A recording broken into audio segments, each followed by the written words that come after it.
तशद्दुद के हालात में पटना पहुंचे वजीर दाखिला अमित शाह के इस्तकबाल में कोई कमी नजर नहीं आई है।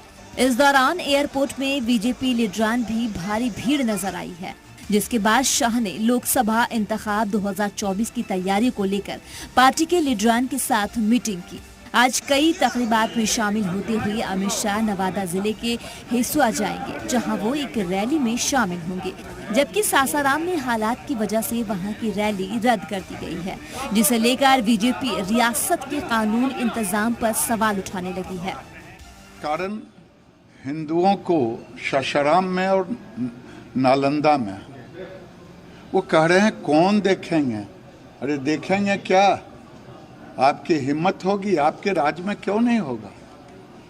आपके जिला हो या सासाराम हो या नालंदा, गांव की कहावत है मुरसैया कोतवाल तो डर काहे को।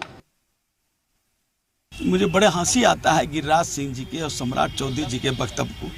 एक कहावत है, नया जो पुजारी होता है वो ज़्यादा घंटी बजाता है।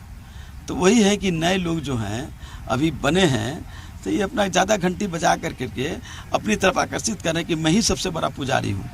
ये लोग हैं।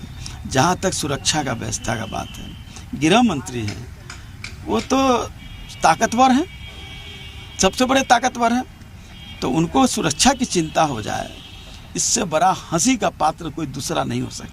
कार्यक्रम तो भाजपा के साथियों को कैंसिल करना ही था, क्योंकि आदमी जुटता नहीं है। पंजाब में आप देखे थे कि प्रधानमंत्री के कार्यक्रम में आदमी नहीं जुटा, तब प्रधानमंत्री ने सुरक्षा का हवाला दे दिया। यहाँ अमित शाह जी के बारे में भी सुरक्षा का हवाला दिया जा रहा है। बिहार की सरकार हर नेताओं, हर व्यक्तियों को सुरक्षा देने में सक्षम है। बीजेपी के इल्जाम पर आरजेडी ने तंज किया है। पार्टी लीडर श्याम रजक ने कहा कि जब वजीर दाखिला को ही हिफाजत की फिक्र हो जाए तो इससे बड़ी हंसी की कोई दूसरी बात नहीं हो सकती। मजहबी जज्बात टकराव को लेकर मुतासिर इलाके के लोग परेशान हैं,